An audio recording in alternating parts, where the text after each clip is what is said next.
జీవితంలో ఒక్కసారైనా కాశీ వెళ్ళాలి అని అనుకుంటూ ఉంటారు. ఒకప్పుడు జీవిత చరమాంకంలో అంటే 60s తర్వాత ప్లాన్ చేసుకునేవాళ్ళు. కానీ ఇప్పుడు యంగ్‌స్టర్స్ కూడా అక్కడికి వెళ్ళి కాశీ విజిట్ చేయడము, శివరాత్రికి కానీ అక్కడ స్పెండ్ చేయడం ఇలా రకరకాలుగా జరుగుతోంది.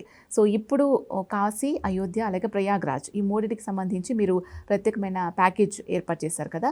అసలు ఎలా ఉంటుంది? అంటే ఇండివిడ్యువల్‌గా కాశీ వెళ్ళిన దానికిను, ఈ 3 కలిసి ఉన్న దానికిను ఏంటి తేడా? కాశీకి సంబంధించి మీరు అన్నట్టుగా ఎవ్రీడే ప్రతిరోజు కాశీ యాత్ర తీసుకెళ్ళాలి, ఈ వారణాసి టూర్కి వెళ్ళాలన్న కాన్సెప్ట్తోనే ఈ ప్రోగ్రామ్ అనేది స్టార్ట్ చేసామన్నమాట. చాలా తక్కువ బడ్జెట్లోనే కాశీ, ప్రయాగ్రాజ్, అయోధ్య, సో ఈ 3 ప్లేసెస్ కవర్ అయ్యేలాగా 3 nights 4 daysలోనే ప్యాకేజ్ డిజైన్ చేసాము. ప్లస్ వీటితో పాటు మనము ప్రతి ఒక్కరు కూడా ఈ యాత్రలో, ఈ వారణాసి యాత్రలో మనము ఫ్లైట్స్తోనే ఇవ్వాలన్న ఉద్దేశంతో ప్రతిరోజు ఈ ప్యాకేజీని రన్ చేస్తున్నాం అనమాట.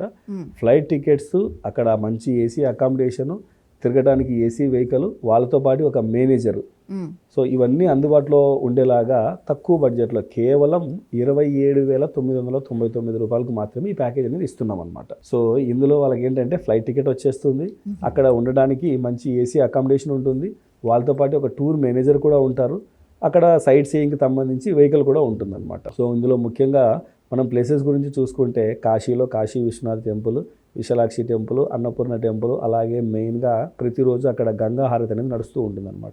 సో ఈ గంగా హారతి మనము ఘాట్స్ నుంచి విజిట్ చేయొచ్చు, లేదు ఒకవేళ 64 ఘాట్స్ బై బోట్ ద్వారా విజిట్ చేసి మనం బోట్లో కూర్చోయినా సరే ఈ గంగా హారతి అనేది తిలకించవచ్చు అనమాట.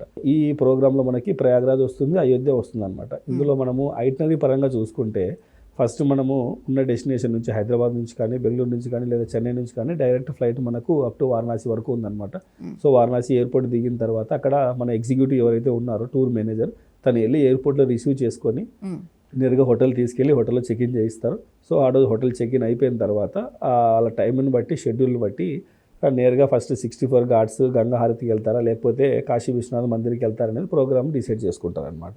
సో ఆ రోజు పూర్తిగా అక్కడే కాశీలోనే ఉంటారు. రెండో రోజు మార్నింగ్ బ్రేక్ఫాస్ట్ అయిన తర్వాత వాళ్ళు ప్రయాగ్రాజ్ వెళ్తారు.